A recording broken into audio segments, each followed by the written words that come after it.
नमस्कार। आपका स्वागत है समीक्षा इंस्टीट्यूट की तरफ से। आज हम लेकर आए हैं राज्य पात्रता परीक्षा 2024 का एक सटीक एनालिसिस।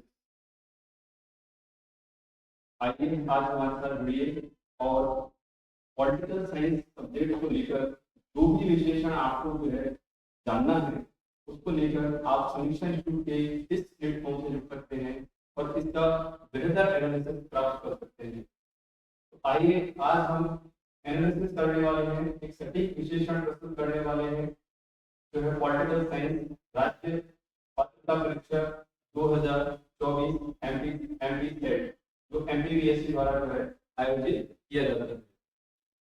तो स्टार्ट करते हैं, चलिए आइए इनसे जुड़िए। सबसे पहले बात करते हैं क्वेश्चन नंबर जो 15 है, उससे हम जो है चर्चा स्टार्ट करते हैं अपनी। और फर्स्ट जो क्वेश्चन है 51 नंबर का, उस पर हम बात करते हैं।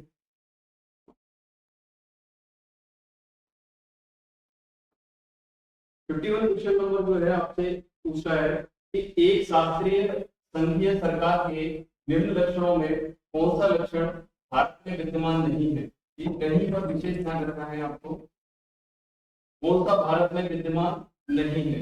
तो पहला ऑप्शन है सरकार के विभिन्न स्तरों में शक्तियों का विभाजन, सरकार के विभिन्न स्तरों पर शक्तियों का विभाजन।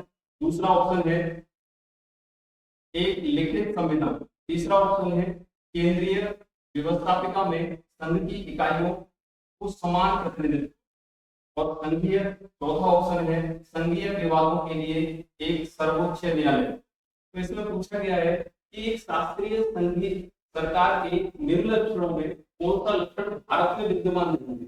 तो इसमें अगर हम देखें तो भारत में जो है ये वाला लक्षण जो है, जो ऑप्शन सी है, ये विद्यमान नहीं है, क्योंकि केंद्रीय व्यवस्थापिका में संघ की इकाइयों समान प्रतिनिधित्व प्राप्त नहीं है। आपको देखने को मिलता है कि केंद्रीय व्यवस्थापिका में संघ की जो इकाइयां हैं उनको समान प्रतिनिधित्व प्राप्त नहीं है। ठीक है, आइए हम बात करते हैं नेक्स्ट क्वेश्चन।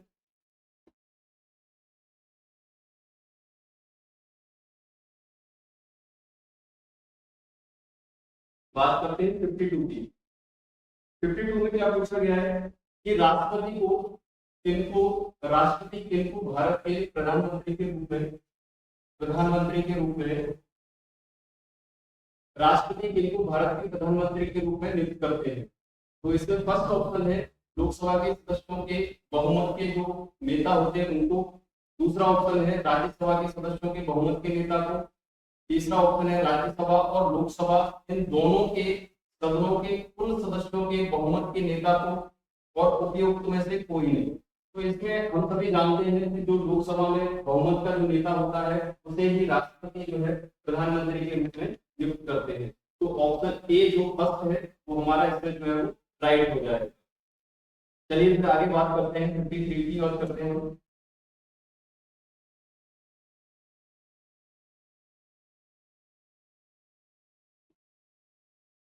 53 में पूछा गया है आपसे कि भारत की संविधान सभा का चुनाव निम्नलिखित में से किस योजना की सिफारिश के अनुसार किया गया। तो भारत की जो संविधान सभा का चुनाव था वो किस योजना की सिफारिश के अंतर्गत किया गया था। तो इसमें जो फर्स्ट ऑप्शन है वो है क्रिप्स मिशन, यानी क्रिप्स योजना जो आई थी। दूसरा जो ऑप्शन है वो है बेबल योजना। तीसरा ऑप्शन अपने पास है माउंटबेटन योजना।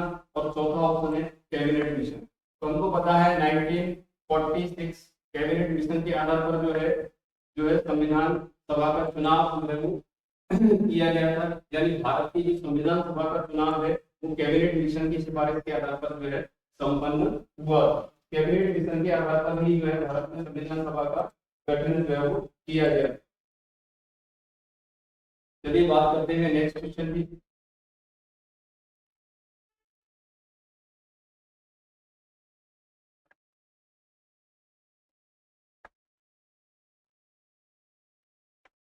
फिफ्टी फोर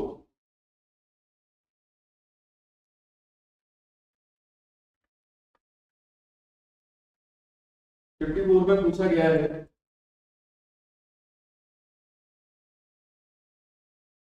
इसमें पूछा गया है कि विषम और विषम विकल्प जो है सुनिए। तो सबसे पहला ऑप्शन है इसमें राष्ट्रीय अल्पसंख्यक आयोग, दूसरा ऑप्शन है इसमें जो है भारत में जो है राष्ट्रीय मानवाधिकार आयोग, और तीसरा ऑप्शन है भारत के नियंत्रक एवं महालेखा परीक्षक सीएजी, और चौथा ऑप्शन है राष्ट्रीय महिला आयोग। तो इसमें जो आपका ऑप्शन वन, ऑप्शन बी और ऑप्शन डी, ये तीनों जो है आपकी जो है गैर संवैधानिक संस्थाएं हैं, जबकि आपका सीएजी जो है वो एक संवैधानिक जो है प्रावधान रखता है। सीएजी जो नियंत्रक एवं महालेखा परीक्षक है, भारत के संविधान में इसका प्रावधान है, इसलिए ये अन्य तीनों से जो है वो पृथक रखता है, इसलिए ये इसका आंसर जो है वो सी होगा। 54 का आंसर होगा सी। 54 का आंसर जो है वो सी इज राइट, सीएजी। क्लियर? चलिए बात करते हैं नेक्स्ट क्वेश्चन की।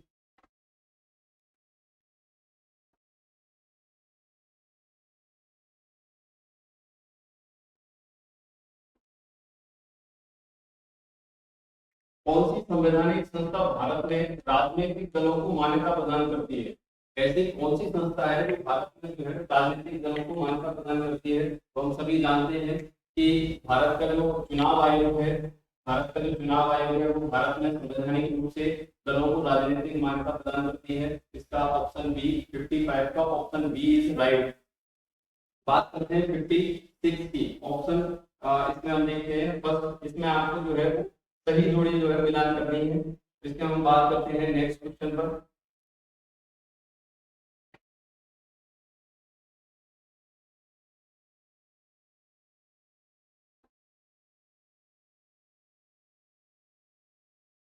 पंचायतों से इसमें आर्टिकल पूछा गया है आपसे। ऑप्शन वन जो है वो आर्टिकल 243 ए, आर्टिकल 243 ए जो है वो ग्राम सभा की बात करता है, ग्राम सभा के बारे में बात करता है। आर्टिकल 243 ए जो है वो ग्राम सभा की बात करता है। उसके बाद अनुच्छेद 243 बी है, अनुच्छेद 243 बी जो है वो पंचायतों के गठन की बात करता है। यानी हम देख सकते हैं ए का जो है वो थर्ड, ए का थर्ड इसमें है, बी का फोर्थ इसमें है, और उसके बाद सी अनुच्छेद 243 जो है वो पंचायतों की संरचना की बात करता है, यानी सी का दो, और उसके बाद डी अनुच्छेद 243 डी, सी का जो है वो आरक्षण की बात करता है। तो ये जो है वो आपका डी का वन, यानी ऑप्शन ए इज राइट। 56 का जो है वो ए इज राइट। ये पंचायतों के आर्टिकल से संबंधित इसमें जो है वो प्रावधान पूछे गए हैं।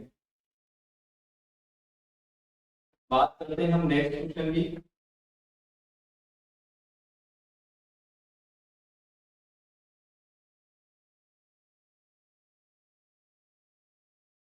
फिफ्टी सेवन की बात करते हैं।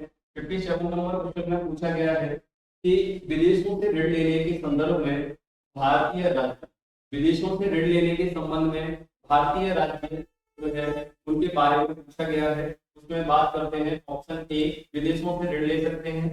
ऑप्शन बी जो है राज्यपाल की आज्ञा से विदेशों से ऋण ले सकते हैं।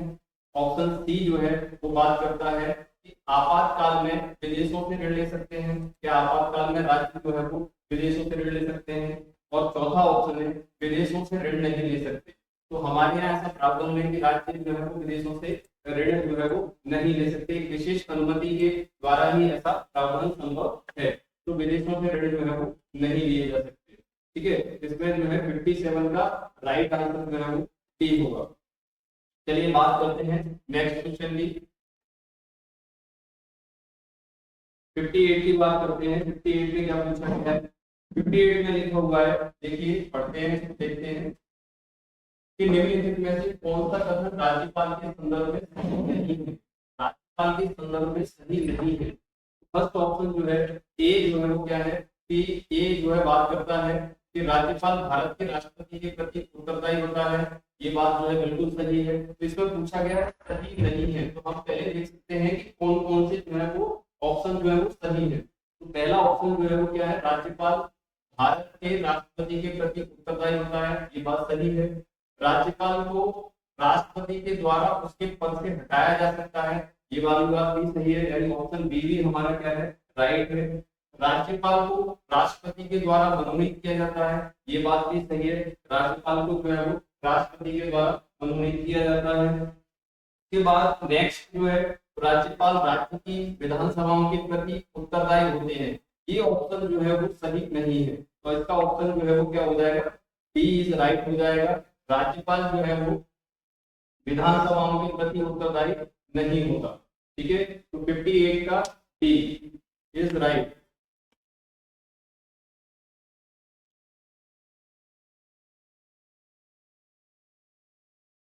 आइए बात, चलिए बात करते हैं 59 की।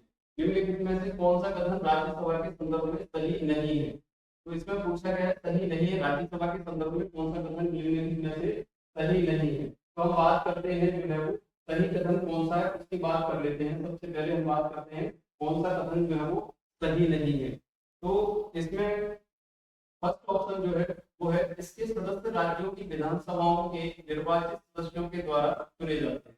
ये बात जो है बिल्कुल सही है, पहला ऑप्शन जो है एकदम सही है।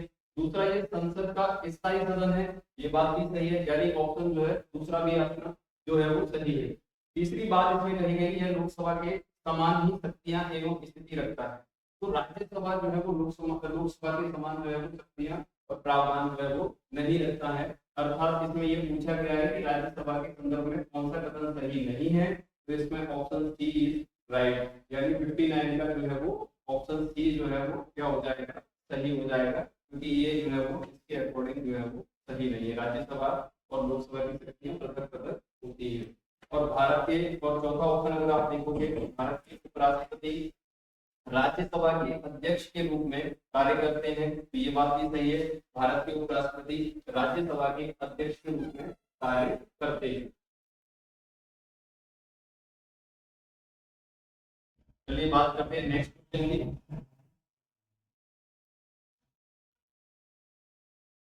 क्वेश्चन नंबर 60 की बात करते हैं। इसमें पूछा गया है कि संविधान का कौन सा अनुच्छेद यह प्रावधान करता है कि भारत का राष्ट्रपति सर्वोच्च न्यायालय से सलाह ले सकता है।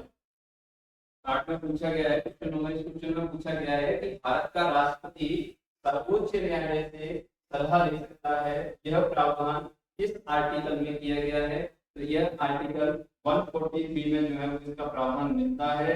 और इसमें ये भी कहा गया है कि जो राष्ट्रपति सर्वोच्च न्यायालय से जो है सलाह लेता है वह सलाह उसकी बाध्यकारी नहीं होती है। ठीक है, यह सलाह आर्टिकल 43 के अंतर्गत जो है वो राष्ट्रपति को अधिकार प्रदान करती है। फिर बात करते हैं नेक्स्ट क्वेश्चन की।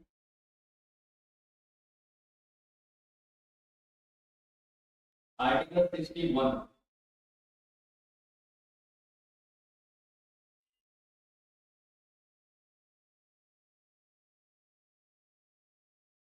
आर्टिकल 61 में क्या पूछा गया है, आइए देखते हैं।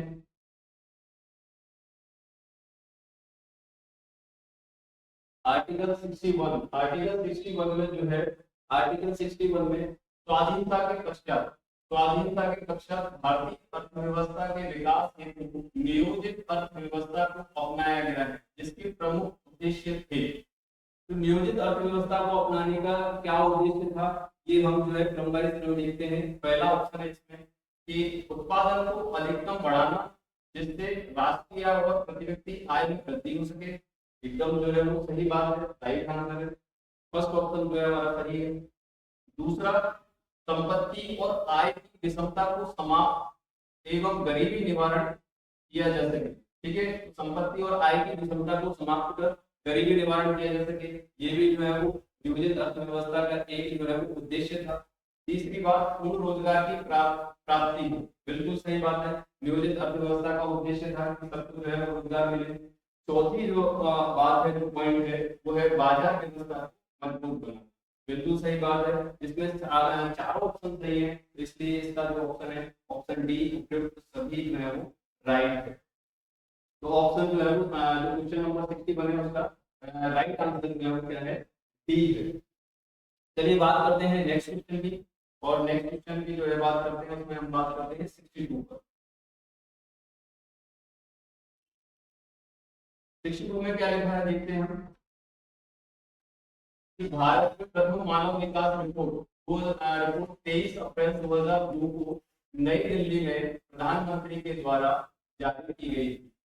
उस समय भारत के प्रधानमंत्री कौन थे? 2002 में जब मानव विकास रिपोर्ट प्रकाशित की गई थी तो भारत के प्रधानमंत्री कौन थे? तो 2002 में हम सभी को पता है अटल बिहारी जी उस समय जो है वो भारत के प्रधानमंत्री थे। ठीक है, 62 का जो है वो सी राइट आंसर है। अटल बिहारी जी जो है भारत के उस समय प्रधानमंत्री थे। चलिए नेक्स्ट क्वेश्चन की बात करते हैं।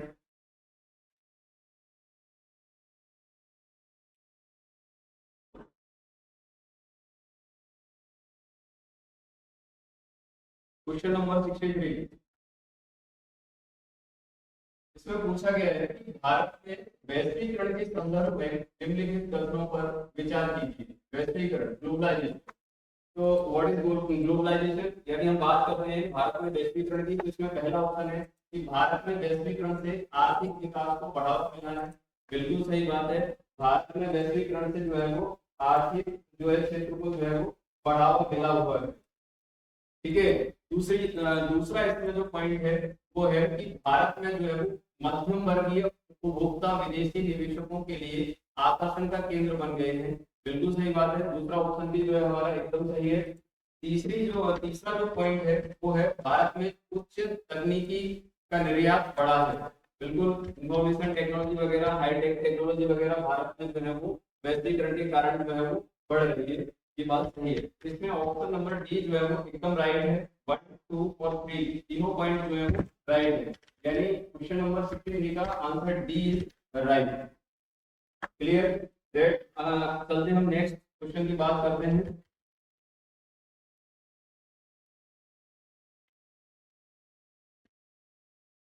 Question number 64,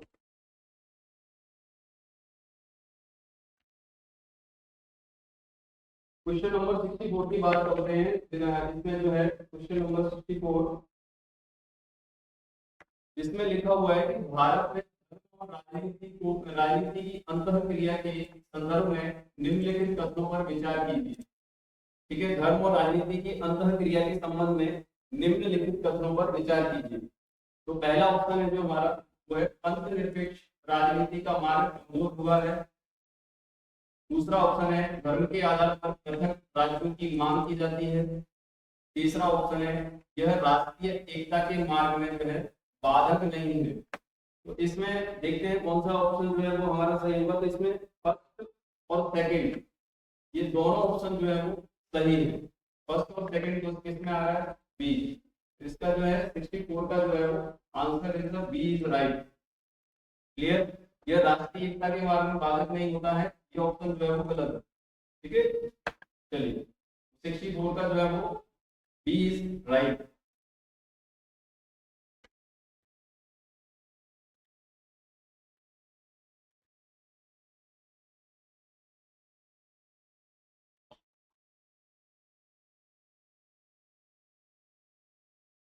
question number 65, Bharat में अनुसूचित जाति जनजाति के लिए राष्ट्रीय आयोग के गठन की घोषणा भारत सरकार के द्वारा किस वर्ष की गई थी? तो अगर हम बात करें SC/ST एक्ट की, तो SC/ST एक्ट जो है वो 1989 में जो है वो आया था, और इसी के संदर्भ में इसकी घोषणा जो है वो 1990 के समय जो है हुई थी। Answer B is right. 65 का बी इज राइट। फिर हम बात करते हैं नेक्स्ट क्वेश्चन 66, जिसमें पूछा गया है कि भारतीय राजनीति में जाति की भूमिका का विस्तृत विश्लेषण पुस्तक कास्ट इन इंडियन पॉलिटिक्स में किया गया है। इस पुस्तक के लेखक कौन है? तो caste in Indian politics politics के जो है लेखक जो है वो कौन है? इसमें पहला ऑप्शन है जो है मॉरिस जॉनसन, दूसरा ऑप्शन है रजनीश कोठारी, तीसरा ऑप्शन है हमारे पास सुभाष कश्यप, और चौथा ऑप्शन है ग्रेनविल ऑस्टिन। तो हम सभी को पता है कास्ट इन इंडियन पॉलिटिक्स के जो है पुस्तक के लेखक जो है वो कौन है? रजनी कोठारी। ठीक है, तो 66 का आंसर है B is right.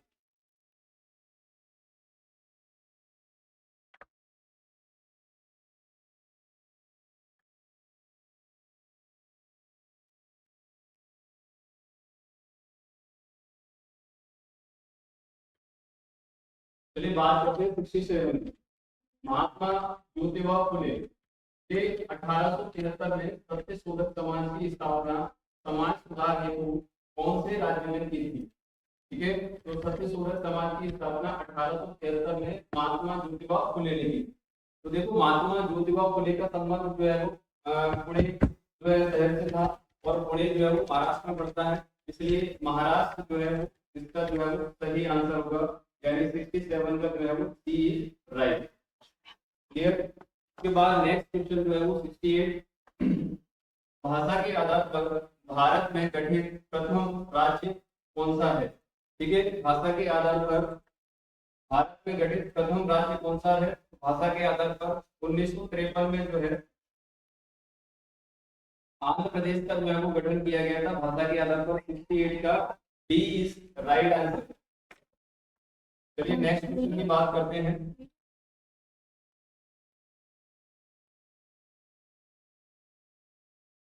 Sixty nine में पूछा गया है कि भारतीय जनता पार्टी की स्थापना 6 अप्रैल 1980 को दिल्ली में की गई थी, और इसके प्रथम अध्यक्ष कौन थे? तो 1980 में जो है बीजेपी की स्थापना की गई थी। उस समय हमारे श्री अटल बिहारी जी जो है अध्यक्ष थे। तो ऑप्शन ए इज राइट। तो 69 का जो है ऑप्शन ए राइट। क्लियर। 1980 में जो है अटल बिहारी जी और लाल कृष्ण आडवाणी जी ने जो है मिलकर जो है वो बीजेपी की स्थापना की थी, और उस समय जो है अटल बिहारी जी जो है वो इसके जो है पहले अध्यक्ष बनाए गए। Clear. A is right answer. Next question की बात करते हैं।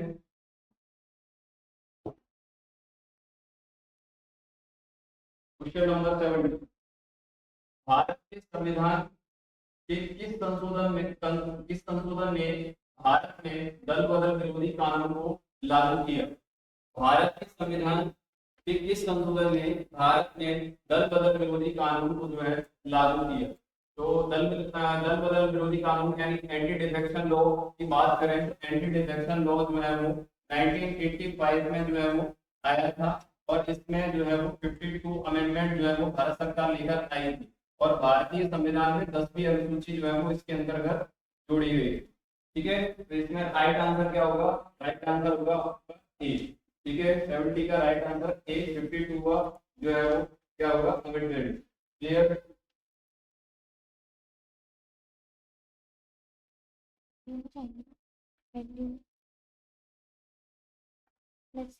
चलिए बात करते हैं नेक्स्ट क्वेश्चन की।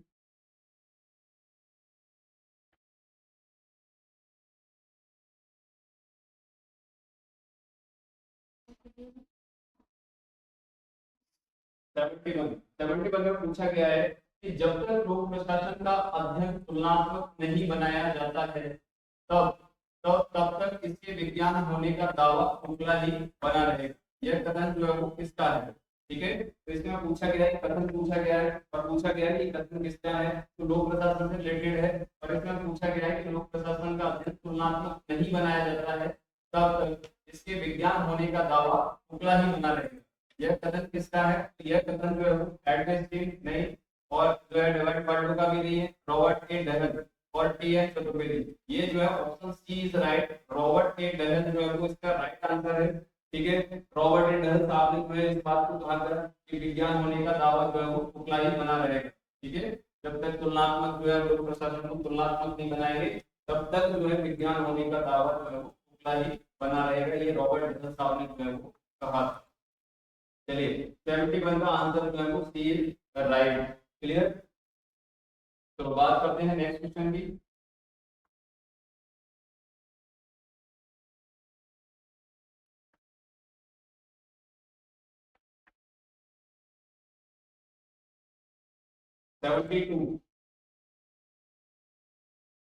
क्वेश्चन नंबर 72 की बात करते हैं। पॉल एप्पल के अनुसार लोक प्रशासन निजी प्रशासन से 3 आधारों पर भिन्न है। निम्नलिखित में से कौन सा एक उनकी योजना प्रस्ताव में सम्मिलित नहीं है? ठीक है, सम्मिलित नहीं किया गया है। तो हम बात करते हैं कौन से सम्मिलित है उनकी। ठीक है, हम सबसे पहले ये लिख लेते हैं कौन कौन से इसमें शामिल है। तो पहला जो है वो राजनीतिक चरित्र, तो दूसरा जो है क्या है, उद्देश्य प्रभाव एवं विचार की व्यापकता। उद्देश्य प्रभाव एवं विचार की व्यापकता जो है वो इसमें शामिल है। लोक जवाबदेहिता इसमें शामिल है। लेखांकन एवं लेखा परीक्षण वगैरह इसमें शामिल है और ये शामिल है। राजनीतिक चरित्र जो है वो इसमें शामिल नहीं है, यानी आंसर ए इज राइट। 72 का answer A is right. Clear. Next question.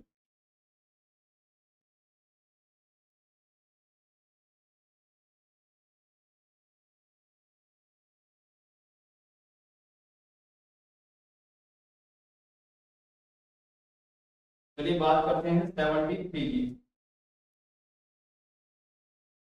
73 में पूछा गया है कि पारिस्थितिक उपागम के संबंध में सही कथनों का चयन कीजिए। पहला कथन जो है वो क्या है, इसके प्रणेता जो है वो फ्रेडरिक थे, ये बात बिल्कुल सही है। पहला कथन इसके संबंध में जो है बिल्कुल सही है। दूसरा, यह वेबेरियन प्रतिमान के निकट है, ये बात गलत है। दूसरा ऑप्शन जो है वो आपका ये गलत है। तीसरा ऑप्शन जो है वो क्या कहता है कि यह अध्ययन की अंतर अनुशासनिक विधि है, बिल्कुल सही बात है। Option 3 is right. के बाद फोर्थ की बात करते हैं कि इसके प्रवर्तक एल्टन मेयो है, बिल्कुल गलत है। एल्टन मेयो ने जो है वो मानव प्रबंधन सिद्धांत दिया था, उनका इससे कोई संबंध नहीं है। तीसरी बात जो है यह मानव संबंध विचारधारा के निकट है, तो ये भी जो है वो गलत है और ये भी गलत, यानी इसका फर्स्ट और थर्ड जो है वो आंसर इज राइट। यानी 73 का जो है वो answer A is right. Clear. चलिए बात करते हैं नेक्स्ट क्वेश्चन की।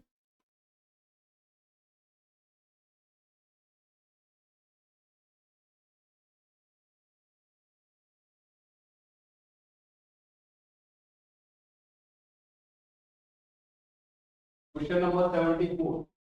क्वेश्चन नंबर 74 में जो है वो क्या लिखा है, आइए देखते हैं। नव लोक प्रबंधन की अवधारणा को अन्य कई नामों से भी जाना जाता है। निम्नांकित में से कौन सा एक विकल्प नव लोक प्रबंधन का पर्याय नहीं है? इसने लास्ट में लिखा है नहीं है, तो हम ये देख लेते हैं कि नव लोक प्रबंधन में क्या क्या चीजें जो है वो शामिल की जाती है। तो उत्तर नौकरशाही प्रतिमान जो है वो नवलोक प्रबंधन में नहीं आता है, यानी पहला ऑप्शन ही इसमें जो है वो क्या होता है, एलिमिनेट होता है। सेकंड की बात करते हैं तो उद्यमी शासन बिल्कुल आता है। उदार प्रशासन और बाजार आधारित लोक प्रशासन जो है वो ये तीनों ऑप्शन जो है वो क्या है, लोक प्रबंधन के पर्याय हैं। अर्थात 74 का answer number A is right. Clear.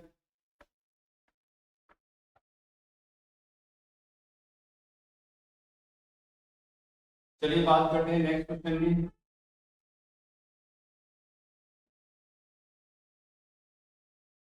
चलिए बात करते हैं 75। निम्नांकित में से कौन सा लोक प्रशासन पर वैश्वीकरण के प्रभाव में शामिल नहीं है? तो वैश्वीकरण के प्रभाव में कौन सा इनमें से शामिल नहीं है? तो हम बात करते हैं, सबसे पहला ऑप्शन जो है वो क्या है, ये देखते हैं कि इसमें लिखा हुआ है कि भौगोलिक सीमाओं से ऊपर बुद्धिजीवियों की बढ़ती भूमिका, तो ये तो वैश्वीकरण का प्रभाव है सीधा सा। दूसरा ऑप्शन जो है वो के प्रभाव में शामिल नहीं, बढ़ते आर्थिक उदारवाद के कारण प्रेमों की बढ़ती अप्रासंगिकता। अप्रासंगिकता जो है वो नहीं है, बढ़ती आर्थिक उदारवाद की बढ़ती प्रासंगिकता है। तो ये जो है आपका दूसरा ऑप्शन जो है वो इसमें शामिल नहीं है। दूसरा ऑप्शन आपका एलिमिनेट ये हो जाएगा दूसरा। और तीसरे की बात करते हैं, नागरिक चेतना का उच्च स्तर, बिल्कुल जो है वो नागरिक चेतना का उच्च स्तर इसमें शामिल है। नागरिक चेतना का उच्च स्तर जो है वो इसमें शामिल है। ठीक है। तीसरा ऑप्शन, चौथा ऑप्शन है बहुराष्ट्रीय निगमों का घटता प्रभाव। और पांचवा है लोक एवं निजी प्रशासन के मध्य घटती असमानताएं।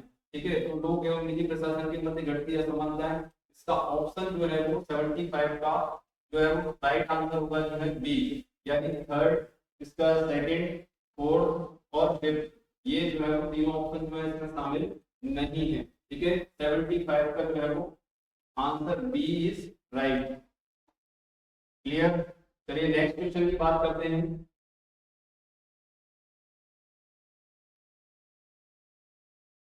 76, क्वेश्चन नंबर 76। क्वेश्चन नंबर 76 में क्या पूछा गया है? क्वेश्चन नंबर 76,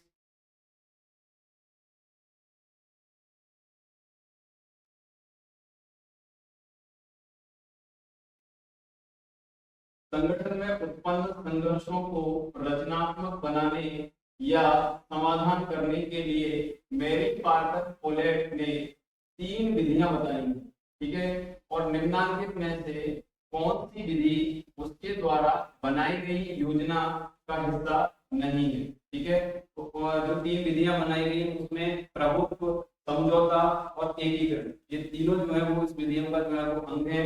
विभाजन यानी डिवीजन जो है वो इसका पार्ट नहीं है। आर्टिकल वो जो है क्वेश्चन नंबर 76 का जो है answer B is right. Clear. चलिए बात करते हैं नेक्स्ट क्वेश्चन की। Question number 76, question number 76 77 sorry, question number 77 की जो है बात करते हैं। क्वेश्चन नंबर 77, क्वेश्चन नंबर 77 में क्या पूछा गया है कि संप्रेषण संचार के बारे में चेस्टर बर्नार्ड के विचारों में क्या सही नहीं है, ठीक है। क्या सही नहीं है पूछा गया है, तो हम ये देख लेते हैं क्या क्या सही है, ठीक है, चेस्टर बर्नार्ड के अनुसार। तो फर्स्ट ऑप्शन है संचार एवं सत्ता अंतर संबंधित अवधारणाएं हैं, बिल्कुल सही बात है, राइट आंसर है। सत्ता, और ऑप्शन बी में जो है बात करते हैं सत्ता वह संचार है जिसे सदस्य और कार्मिक स्वीकार करते हैं, ठीक है, ये बात भी सही है। फिर उसके बाद बात करते हैं हम तीसरे ऑप्शन को, देखते हैं कि ये क्या कह रहा है। तीसरा ऑप्शन में पूछा गया है, बोला गया है कि उच्च अधिकारियों द्वारा प्रेस से संचार की 3 श्रेणियां होती हैं, ये बात भी जो है वो राइट है। फिर हम जो है चौथा ऑप्शन देखते हैं जो सही नहीं लग रहा है, वो ये है कि सत्ता और संचार के विषय में बर्नार्ड और हेनरी फ्योल के विचारों में समानता है। क्लियर जो है, तो ये और जो है वो ऑप्शन जो है वो सही नहीं है। इसमें पूछा गया है कि संप्रेषण संचार के बारे में चेस्टर बर्नार्ड के विचारों में क्या सही नहीं है, तो ये बात जो है वो सही नहीं है, ठीक है। चेस्टर बर्नार्ड और हेनरी फ्योल के विचारों में समानता नहीं पाई जाती, ठीक है। इसका 77 का option number D is right. के बाद चलते हैं हम नेक्स्ट क्वेश्चन पर। आइए बात करते हैं हम 78 की। 78 में पूछा गया है, क्वेश्चन नंबर 78 में पूछा गया है कि अभिप्रेरणा से संबंधित निम्नलिखित युग्मों में कौन सा युग्म सुमेलित नहीं है, ठीक है, कौन सा युग्म जो है वो सुमेलित नहीं है। पहले बात करते हैं हम फर्स्ट ऑप्शन की, एकात्मक एवं द्रव्यात्मक सिद्धांत, एफ डब्ल्यू टेलर। तो यही जो है पहला ऑप्शन जो है वो आपका सुमेलित नहीं है, क्योंकि एफ डब्ल्यू टेलर ने वैज्ञानिक प्रबंधन सिद्धांत की जो है वो थ्योरी दी थी, ठीक है। अद्वैत द्रव्यात्मक सिद्धांत जो है वो एफ डब्ल्यू टेलर का नहीं है, इन्होंने वैज्ञानिक प्रबंधन सिद्धांत,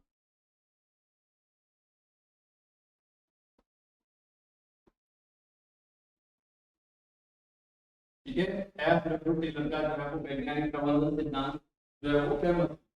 के बाद द्विघटक सिद्धांत डगलस मैकग्रेगर का है, आवश्यकता पद सोपान सिद्धांत जो है वो अब्राहम मैस्लो का है, और प्रत्याशा सिद्धांत जो है वो ब्लूम का है, ठीक है। तो ये जो है वो क्लियर है। 78 का जो है वो ए ऑप्शन जो है वो ये सुमेलित नहीं है, ठीक है। तो इसका आंसर राइट आंसर हो जाएगा 78 का ए। क्लियर। चलिए बात करते हैं हम नेक्स्ट क्वेश्चन की। 79, 79 में क्या पूछा गया है।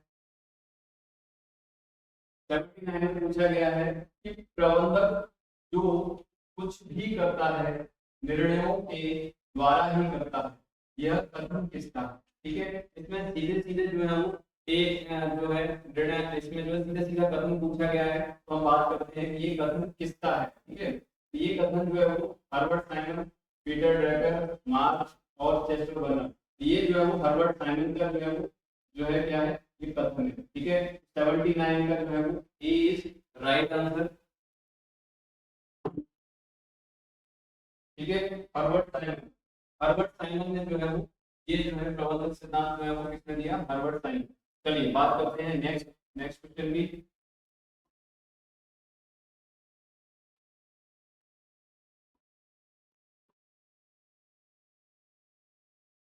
निम्नलिखित में से कौन सी एक विकास प्रशासन की विशेषता नहीं है? ठीक है, विकास प्रशासन की विशेषता नहीं है। तो हम पहले ये देख लेते हैं कि इसमें विकास प्रशासन की विशेषता कौन कौन सी है। तो पहला अगर आप देखें ऑप्शन, तो परिवर्तन उन्मुखी, बिल्कुल विकास प्रशासन जो है वो परिवर्तन उन्मुखी है।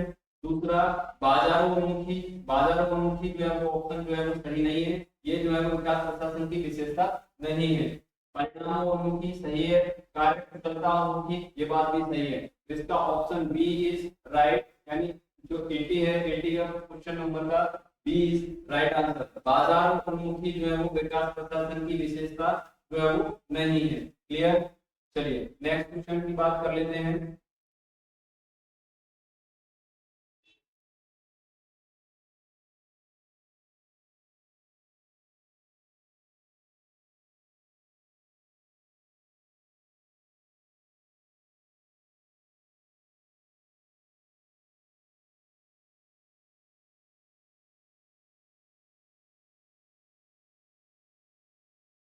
क्वेश्चन नंबर 81,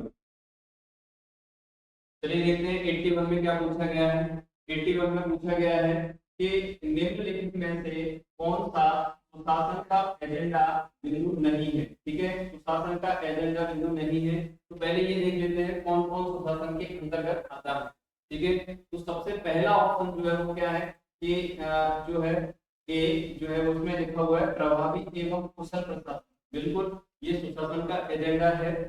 फिर हम ऑप्शन दूसरा जो सेकंड ऑप्शन है उसकी बात करते हैं कि सत्ता के प्रयोग, सत्ता के प्रयोग में स्वेच्छाचारिता। ठीक है, सत्ता के प्रयोग में स्वेच्छाचारिता, ये ऑप्शन जो है वो अभी अभी हम देखते हैं इसको। उसके बाद थर्ड ऑप्शन देखते हैं, उसके बाद जो है हम डिसाइड करेंगे। थर्ड ऑप्शन है परिणाम उन्मुखी प्रशासन। परिणाम उन्मुखी प्रशासन बिल्कुल सुशासन का एजेंडा है। और भ्रष्टाचार रहित प्रशासन, ये भी जो है वो क्या है, सुशासन का जो है वो एजेंडा है। तो इसमें पूछा गया है सुशासन का एजेंडा बिंदु नहीं है, तो बी इज राइट, 81 का बी। ठीक है, सत्ता के प्रयोग में स्वेच्छाचारिता जो है वो सुशासन का एजेंडा बिंदु नहीं है। क्लियर? उसके बाद 82, लोक लेखा समिति का भारतीय राजनीतिक जीवन में उदय 1896 के की सिफारिशों के साथ जुड़ा हुआ है। ठीक है, तो लोक लेखा समिति का जो राजनीतिक जीवन है वो बेलवी आयोग की सिफारिश पर जुड़ा हुआ है। बेलवी आयोग के आधार पर, यानी बेलवी आयोग 1800 लगभग 96 के आसपास जो है वो बेलवी आयोग का जो है गठन किया गया था। ठीक है, ये ब्रिटिश सरकार के समय जो है वो बेलवी आयोग बना हुआ था। ठीक है, तो ये जो है इसका 82 का राइट आंसर होगा ए इज राइट। क्लियर? चलिए बात करते हैं नेक्स्ट क्वेश्चन की।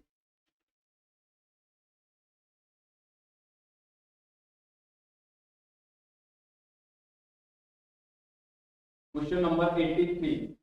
ठीक है, 83 में क्या पूछा गया है कि निम्नलिखित में से कौन सी भारतीय प्रशासनिक संस्कृति की विशिष्ट विशेषता नहीं है। ठीक है, इसमें नहीं का विशेष ध्यान रखना है।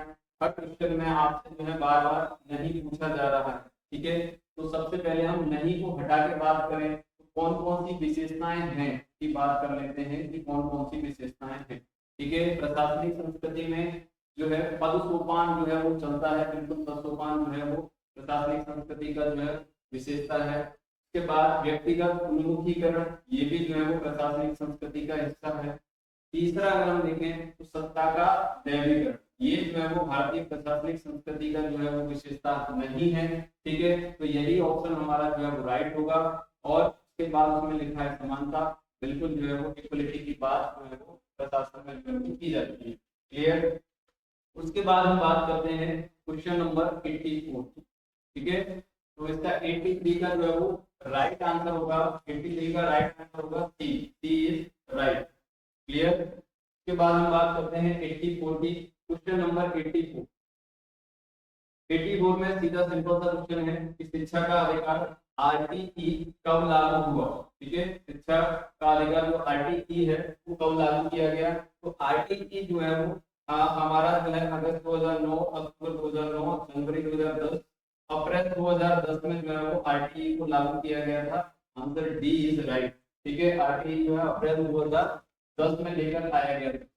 नेक्स्ट क्वेश्चन की हम बात करते हैं 85। 85 में क्या पूछा गया है, आइए देखते हैं। 85 किस राज्य द्वारा सर्वप्रथम लोकायुक्त संस्थान की स्थापना की गई? ठीक है, किस राज्य में, ठीक है, स्टेट पूछा गया है कि किस राज्य में सर्वप्रथम लोकायुक्त संस्थान की स्थापना की गई। तो इसमें ऑप्शन है मध्य प्रदेश, बिहार, महाराष्ट्र, नई दिल्ली। तो आपका जो महाराष्ट्र है, यहाँ ऑप्शन सी इज राइट। यहाँ जो है वो लोकायुक्त की स्थापना सबसे पहले जो है वो महाराष्ट्र राज्य में जो है वो की गई थी। ठीक है, फिर हम बात करते हैं क्वेश्चन नंबर 86 की। ठीक है, 85 का राइट आंसर है सी, सी इज राइट। 86 में क्या पूछा गया है, 86 में पूछा गया है कि संस्थान जो संस्थान कमेटी है, यानी संस्थान जो समिति की स्थापना है, किस सामाजिक समस्या के निवारण हेतु की गई थी। तो संस्थान समिति जो है वो 1962 में जो है बनाई गई थी। ठीक है, 1962 में जो है वो संस्थान कमेटी का जो है वो गठन किया गया था। और उसी के आधार पर आपको पता होगा 1964 में जो है केंद्रीय सतर्कता आयोग बना। ठीक है, और जिसका उद्देश्य था भ्रष्टाचार को रोकना। क्लियर, तो 86 का जो है ऑप्शन डी इज राइट। 86 का option D is right. Clear, इसके बाद हम बात करते हैं नेक्स्ट क्वेश्चन।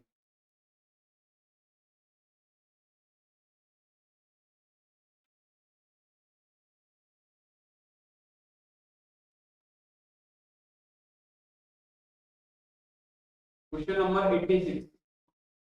क्वेश्चन नंबर 86 में 87 सॉरी क्वेश्चन नंबर 87 में क्या पूछा गया है, बात करते हैं हम ई गवर्नेंस। ई गवर्नेंस में 4 प्रकार की पारस्परिक क्रियाएं होती हैं। ठीक है, क्वेश्चन में क्या पूछा गया है कि ई गवर्नेंस में 4 प्रकार की पारस्परिक क्रियाएं होती हैं, निम्नलिखित में से कौन सी पारस्परिक क्रिया सही नहीं है। ठीक है, इसमें आपको नहीं पर विशेष ध्यान देना है, क्योंकि हर क्वेश्चन में आपसे जो है वो नहीं पूछा जा रहा। ठीक है, तो पहला ऑप्शन है सरकार से नागरिक, यानी government to citizen. Second option है सरकार से व्यवसाय, यानी गवर्नमेंट टू बिजनेस। और तीसरा ऑप्शन है सरकार से कर्मचारी, यानी गवर्नमेंट टू एम्प्लॉय। और फोर्थ ऑप्शन है गवर्नमेंट टू न्याय। ठीक है, तो ये फोर्थ ऑप्शन जो है वो इसमें सही नहीं है। ठीक है, ऑप्शन डी इज जो है इसका राइट होगा। 87 का आंसर डी इज राइट होगा, क्योंकि सरकार से न्यायालय का जो है वो कोई संबंध नहीं है ई गवर्नेंस को लेकर। क्लियर, उसके बाद हम बात करते हैं 88 की, क्वेश्चन नंबर 88। ठीक है, 87 का जो है वो answer D is right. Clear, सरकार से न्यायालय ये जो है वो गलत है। ठीक है, उसके बाद हम बात करते हैं 88 की। 88 में क्या पूछा गया है कि किस धारा के अंतर्गत, ठीक है, 88 में पूछा गया है कि किस धारा के अंतर्गत राष्ट्रीय ग्रामीण गारंटी अधिनियम 2005 के तहत ग्राम सभा सामाजिक संपरीक्षा करती है। ठीक है, तो इसमें जो रोजगार गारंटी अधिनियम 2005 है उसके अंतर्गत उसका सेक्शन पूछा गया है। तो इसका जो सेक्शन आपका जो 70 है, ये जो है वो राइट आंसर है। ऑप्शन सी इज राइट 88, जिसके अंतर्गत सोशल ऑडिट जो है वो, ठीक है, सोशल ऑडिट जो है वो कौन कंडक्ट कराता है, सोशल ऑडिट जो है वो जो राष्ट्रीय ग्रामीण रोजगार गारंटी योजना 2005 है उसकी धारा 17 के अंतर्गत सोशल ऑडिट का प्रावधान है, सोशल ऑडिट। क्लियर, तो इसका ऑप्शन नंबर डी, डी का जो है वो option number C is right. Clear, चलिए आगे बात करते हैं।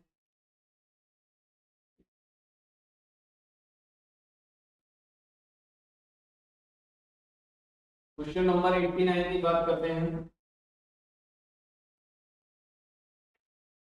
क्वेश्चन नंबर 89 में क्या पूछा गया है कि निम्नलिखित में से कौन सा कथन AGNREGA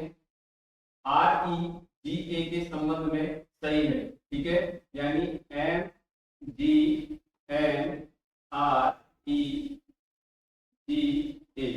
ठीक है, तो ये मनरेगा के बारे में बात कर रहे हैं, एमजी, ठीक है, महात्मा गांधी नरेगा के बारे में बात कर रहे हैं, जो योजना आई थी। तो उसमें इसके संबंध में क्या सही है ये पूछ रहा है वो, इसके संबंध में क्या सही है, ठीक है, मनरेगा जो आया था उसके बारे में पूछ रहा है।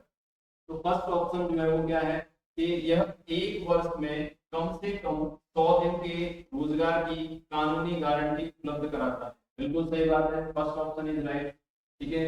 सेकंड ऑप्शन की बात करते हैं, तो सेकंड ऑप्शन में क्या लिखा है कि रोजगार का स्वरूप आकस्मिक, शारीरिक और श्रम होगा, ठीक है, रोजगार का स्वरूप आकस्मिक, शारीरिक, श्रम होगा।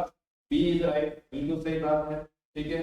मनरेगा में जो है वो मजदूरी करवाई जाती है। उसके बाद ऑप्शन सी, कार्य 5 किलोमीटर के भीतर स्थित होना चाहिए, ठीक है, कार्य जो है वो 5 किलोमीटर के भीतर जो है, जहां आपका जो है निवास है उससे 5 किलोमीटर के भीतर आपको काम मिलना अनिवार्य है। ऑप्शन सी इज राइट, ठीक है। तो ये तीनों ऑप्शन जो है इसमें सही है, तो ये डी इज राइट हो जाएगा, यानी उपयुक्त सभी, ठीक है।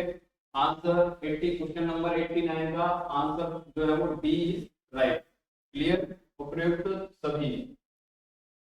बात करते हैं नेक्स्ट क्वेश्चन की।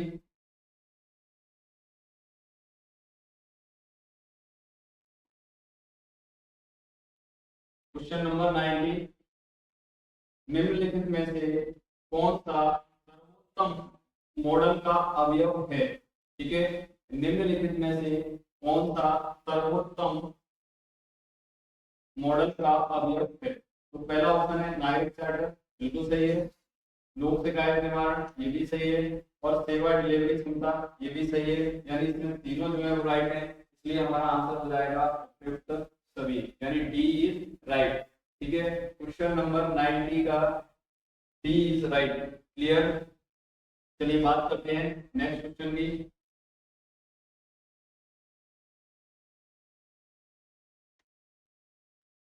क्वेश्चन नंबर 91, क्वेश्चन नंबर 91 में बात की है कि स्वतंत्रता कभी भी वास्तविक नहीं है जब जब तक सरकार को जवाबदेह नहीं ठहराया जा सकता, ठीक है, जब तक सरकार को जवाबदेह नहीं ठहराया जा सकता। यह कथन किसका है, कथन पूछा है, तो इसमें ऑप्शन है H J Laski, John Locke, Jeremy Bentham और जॉन रॉस। ये कथन जो है वो एच जे लास्की का है, option A is right. Question number 91 का option A is right, clear. चलिए बात करते हैं नेक्स्ट क्वेश्चन की।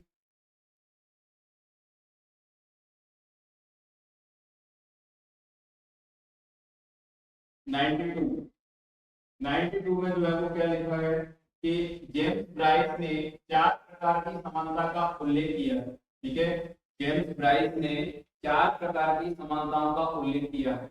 निम्नलिखित में से कौन सा मूल रूप से उनके द्वारा शामिल नहीं किया गया है, ठीक है। तो 4 प्रकार की स्वतंत्रताएं जो है, समानताएं सॉरी, 4 प्रकार की समानताओं की बात जो है वो जेम्स ब्राइस के द्वारा जो है वो की गई है। इसमें कौन सा जो है ऑप्शन जो है वो समानता के अकॉर्डिंग जेम्स ब्राइस ने जो है वो नहीं रखा। बात करते हैं हम ऑप्शन की। नागरिक समानता, राजनीतिक समानता, प्राकृतिक समानता और कानूनी। तो इसमें अगर हम बात करें जेम्स ब्राइस के अकॉर्डिंग, तो जेम्स ब्राइस ने जो है वो प्राकृतिक समानता की बात जो है वो नहीं की, ठीक है।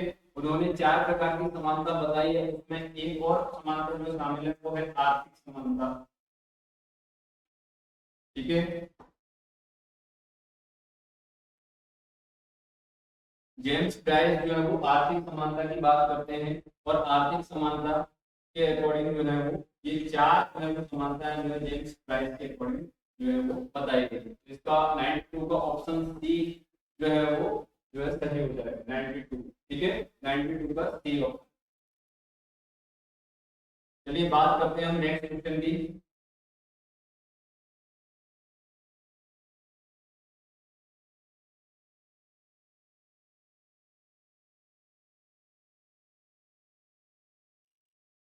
क्वेश्चन नंबर 93, क्वेश्चन नंबर 93 में क्या पूछा गया है, निम्नलिखित में से किसे काल्पनिक समाजवादी नहीं माना जाता है, काल्पनिक समाजवादी नहीं माना जाता है, ठीक है। काल्पनिक समाजवादी वे होते हैं जो कार्ल मार्क्स के समय थे, ठीक है, जिनका आधार जो है वो क्या था, वैज्ञानिकता ना होकर नैतिकता था।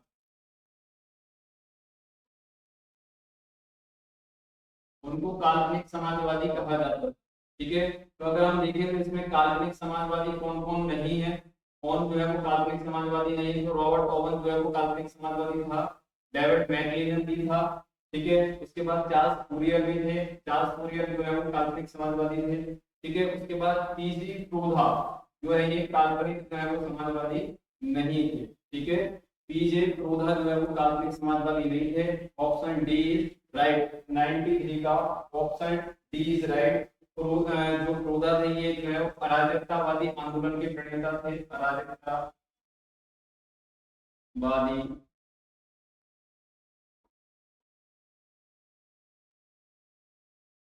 आंदोलन जो है वो इससे ये प्रेरित थे। फ्रांस, इनका संबंध किससे है, फ्रांस से। ठीक है, तो पीजी प्रूधा जो है वो राइट है। क्लियर, चलिए बात करते हैं नेक्स्ट।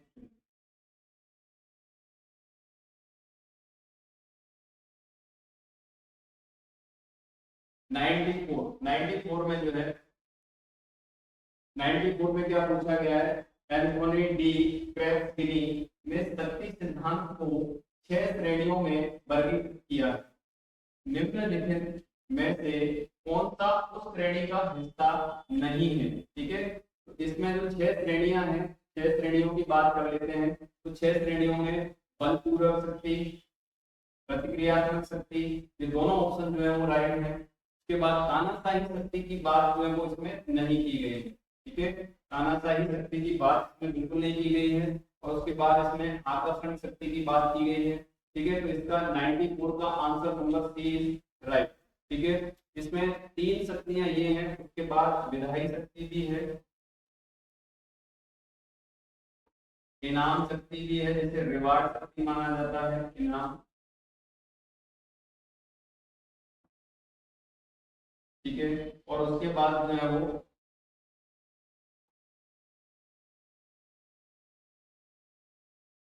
आर्थिक शक्ति। तो ये 3 प्रकार की 3 शक्तियां ये हैं और 3 ये हैं। ठीक है, बलपूर्वक शक्ति, प्रक्रियात्मक शक्ति और आकर्षक शक्ति।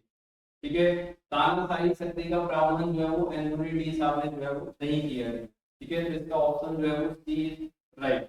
क्लियर, चलिए नेक्स्ट।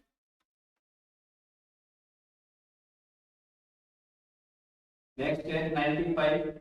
95 में अगर हम बात करें तो 95 जो है वो क्या क्या कहता है कि 95 न्याय एक शाश्वत या पूर्ण अवधारणा है और सत्य की तरह यह अपरिवर्तनीय, अचूक है। ठीक है, और कुछ विशिष्ट नियमों द्वारा शासित होता है। न्याय के इस विचार को कौन समर्थन करता है। ठीक है, अचूक और अपरिवर्तनीय जो है वो न्याय को किसने कहा है, तो न्याय को अचूक और अपरिवर्तनीय जो है वो एक्विनास ने जो है वो कहा है। Right answer. ठीक है, और इसमें जो है 95 का जो है वो सी राइट। ठीक है, न्याय की बात जो है वो जॉन रॉल्स भी करता है, न्याय की बात जो है वो जॉन रॉल्स।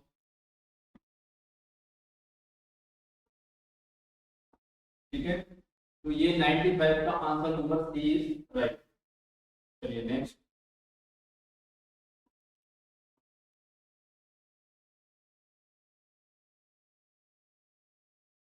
96 में क्या पूछा गया है, 96 में पूछा गया है कि किसी व्यक्ति के अस्तित्व के सामाजिक आयाम को किसके न्याय सिद्धांत में रेखांकित किया गया है। ठीक है, अस्तित्व के सामाजिक आयाम में जो है वो न्याय, तो सामाजिक न्याय की वजह की चर्चा जो है सामाजिक आयाम में न्याय की चर्चा जो है जॉन रॉल्स करता है। ठीक है, तो 96 का बी इज राइट आंसर, 96।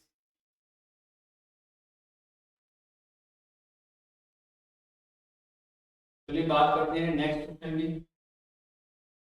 97। औद्योगिक लोकतंत्र की बात करें तो औद्योगिक लोकतंत्र जो है वो शब्द किसने गढ़ा था। औद्योगिक लोकतंत्र की बात करें तो ये क्वेश्चन जो है वो डाउटेबल है। ठीक है, तो इस पर जो है वो आपत्ति आ सकती है। लेकिन अभी अगर हम देखें तो ये जो है औद्योगिक लोकतंत्र जो है ऑप्शन सी सिडनी और बीट राइस बीफ्स के जो है द्वारा दिया गया था, ऐसा अभी तक जो हम लगा सकते हैं, लेकिन ये क्वेश्चन जो है वो डाउट है। ठीक है, 97।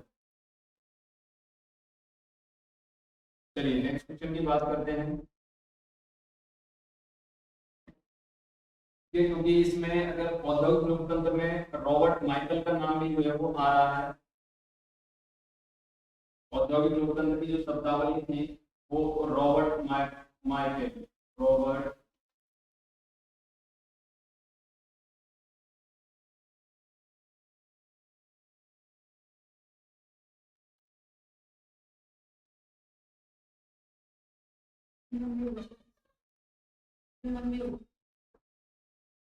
रॉबर्ट मार्कल का भी नाम जो है इसमें जो है वो आता है। चलिए नेक्स्ट क्वेश्चन 98 की बात करते हैं।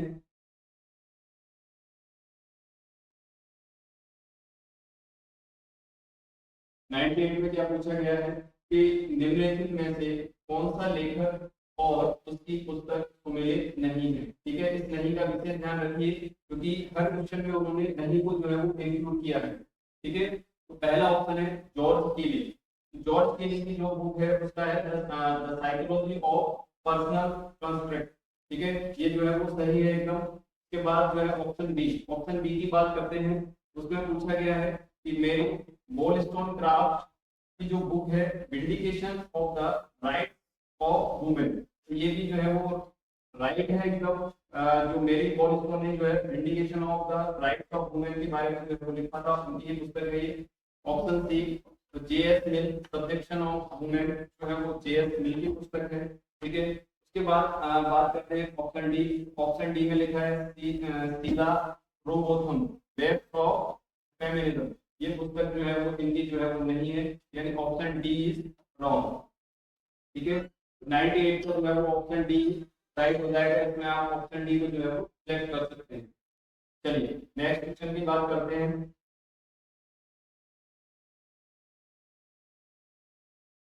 99 99 में क्या पूछा गया है। 99 में लिखा हुआ है कि निम्नलिखित में से किसे उत्तर आधुनिकतावाद का अग्रदूत माना जाता है। ठीक है, उत्तर आधुनिकतावाद का अग्रदूत किसे माना जाता है, यानी पोस्ट मॉडर्निज्म के बारे में पूछा गया है। तो इसका ऑप्शन जो है वो जैक्स देरिडा जो है वो राइट आंसर है। ठीक है, अग्रदूत जो है वो अगर किसी को माना जाता है तो जैक्स देरिडा को। इनकी पुस्तक द ग्रेविटोलॉजी,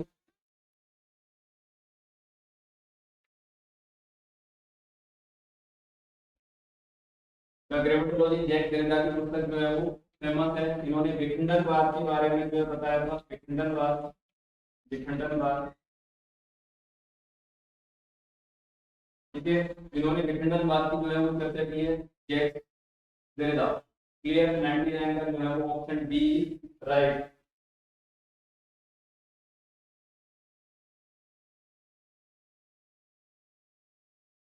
इनका जो है अगर आप क्वेश्चन नंबर नेक्स्ट जो हम देखते हैं, ठीक है, इसका 99 का जो है वो बी इज राइट। क्लियर, चलिए लास्ट क्वेश्चन पर बातचीत करते हैं, क्वेश्चन नंबर 100। इस सेशन में हम सिर्फ जो है ओनली 50 क्वेश्चन जो है आपके लिए लेकर आए हैं। ठीक है, इस सेशन का जो है वो ये लास्ट क्वेश्चन। नेक्स्ट सेशन में आपको जो है वो आगे जो है 50 क्वेश्चन जो है देखने को मिलेगी। चलिए बात करते हैं इस पर। अर्थतंत्र का लोह कानून का सिद्धांत किसके द्वारा दिया गया है। ठीक है, अर्थतंत्र का लोह कानून का सिद्धांत किसके द्वारा दिया गया है, तो सी डब्ल्यू मिल्स बिल्कुल नहीं, और डी पेरेटो के द्वारा भी नहीं दिया गया, जी मॉस का नहीं, आर मिसेस के द्वारा जो है उसको दिया गया। Option D is right. Question number 100 का ऑप्शन डी इज जो है बिल्कुल एकदम सही होगा। ठीक है, अर्थतंत्र का जो है लोह नियम का जो है, लोह नियम का मतलब है कि सत्ता जो है वो अंततः जो है वो किसमें रहेगी, छोटे छोटे समूहों में डिवाइड रहेगी। ठीक है, सत्ता जो है वो छोटे छोटे अंतः समूहों में डिवाइड होगी और अंतः समूह से ही संचालित होगी। ये अर्थतंत्र का लोह कानून जो है वो कहता है। ठीक है, आर मिशेल्स के अनुसार जो है वो इसको प्रतिपादित किया गया था। इसका 100 का option number D is right. Clear, thanks for आप इस सेशन से जुड़े। और नेक्स्ट जो है नेक्स्ट सेक्शन में आपको जो है आगे के जो है वो 50 क्वेश्चन जो है वो मिलने वाले हैं। ये समीक्षा इंस्टीट्यूट की तरफ से जो है स्टडी बीच में समीक्षा इंस्टीट्यूट की तरफ से एमपी स्टेट पॉलिटिकल साइंस का स्टडी एनालिसिस जो है वो आपके सामने जो है मेरे द्वारा प्रस्तुत किया गया है। मैं लेकर आया हूँ इसको और आप इससे जुड़े रहिए और स्टडी एनालिसिस और आंसर शीट पाने के लिए हमारे यूट्यूब चैनल को फॉलो करिए और इसको जो है वो आप जो है वो ज़्यादा से ज़्यादा